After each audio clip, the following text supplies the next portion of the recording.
दादा, आप लोग हर बार जब जब सत्र शुरू होता है आप लोग आंदोलन पर आ जाते हैं। क्या आप लोग का मांग पूरा नहीं होता है क्या?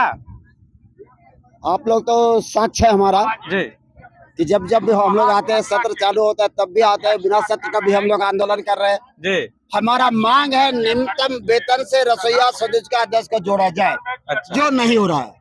हमारा मांग है पेंशन स्कीम से जोड़ा जाए, जो सरकार नहीं कर रही है। हमारा मांग है ईपीएफ कटवा लागू किया जाए, जो नहीं कर रहे। हमारा मांग है गरीब छुट्टी से जोड़ा जाए, रसोईया संयोजिका का 10 लाख का निःशुल्क बीमा किया जाए, ताकि चोट घाट लगने पर समुचित इलाज हो और उनके आश्रितों का लाभ मिल सके।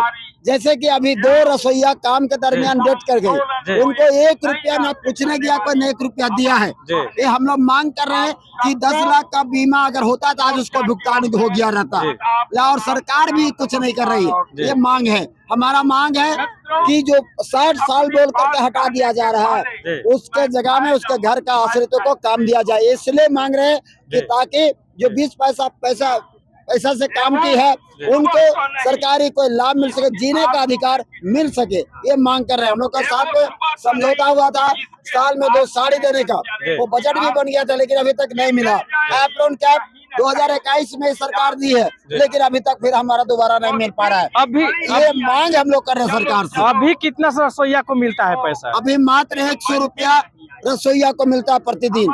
आप कल्पना कीजिए, 100 रुपया बैठिए चाय पीजिए, खत्म हो जाएगा। तो 3000 होता है, 3000 रुपया होता है महीना में, महीना में। जो महिलाएं काम नहीं करती है, घर में बैठी हुई है, मैया योजना के नाम से उनको 2500 मिल रहा है, और आप लोग काम करते हैं, आपकी रसोईया काम करती है और उनको 3000 मिल रहा है। और मैं बताना चाहता हूँ, संयोजिका को पूरे परचेज करने का जिम्मेवारी है, उसको 1 रुपया नहीं मिलता है, अध्यक्ष का 1 रुपया नहीं मिलता है। एक तरफ आप 2500 रुपया फ्री में दे रहे हैं, लेकिन जिसको काम निर्धारित किए हुए हैं रसोईया संयोजिका अध्यक्ष को, उनको आप पैसा क्यों नहीं दे रहे?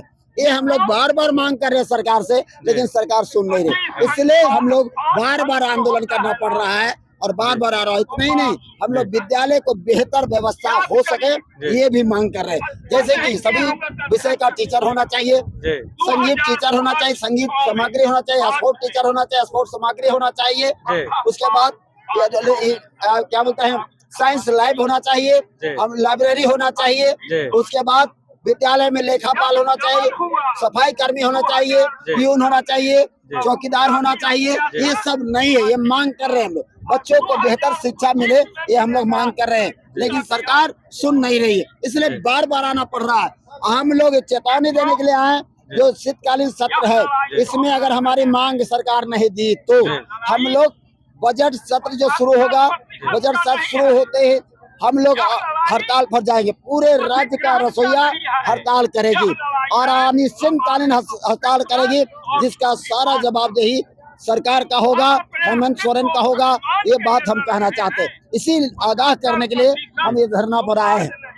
हमको इसी बार मांग हमारा पूरा कर दे, ताकि बच्चों का भोजन बंद नहीं हो। अगर बच्चों का प्रति संवेदनशील है तो ये मांग पूरा करें, नहीं तो फिर खामियाजा भुगतने के तैयार रहे सरकार। धन्यवाद। मैं अजीत प्रजापति, प्रदेश अध्यक्ष, झारखंड प्रदेश विद्यालय रसोईया संयोजिका अध्यक्ष।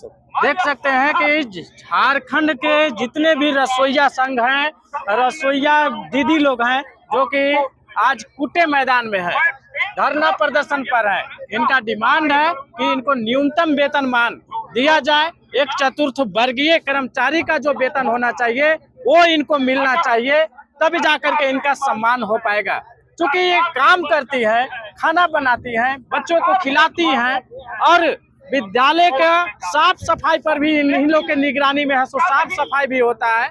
इसके बावजूद भी है सो इन लोगों के एक न्यूनतम वेतन मान नहीं सरकार दे रही है। इन लोग तो न्यूनतम वेतन का मांग करते हैं, तो फिर ये सरकार क्यों नहीं सुन रही है? कहने का अबुआ सरकार है, लेकिन इससे साफ जाहिर हो रहा है कि ये ठगुआ सरकार है। काम जिसका हाथ पैर सब सही है, जो घर में बैठी हुई है महिला, उनको 2500 मिल रहा है, और इन लोग काम करते हैं पूरे स्कूल का टाइम से लेकर के स्कूल के लास्ट तक ही बने रहते हैं, फिर इनको 3000 मिलता है। ये कहीं से उचित नहीं है।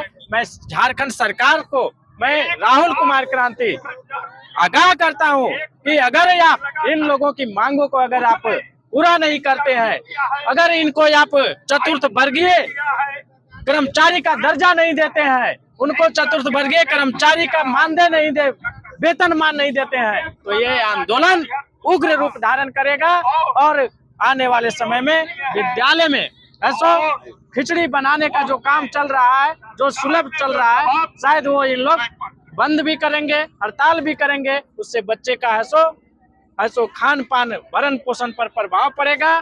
तो सरकार को इस पर विशेष ध्यान देना चाहिए। धन्यवाद। राहुल कुमार क्रांति, सामाजिक कार्यकर्ता सर।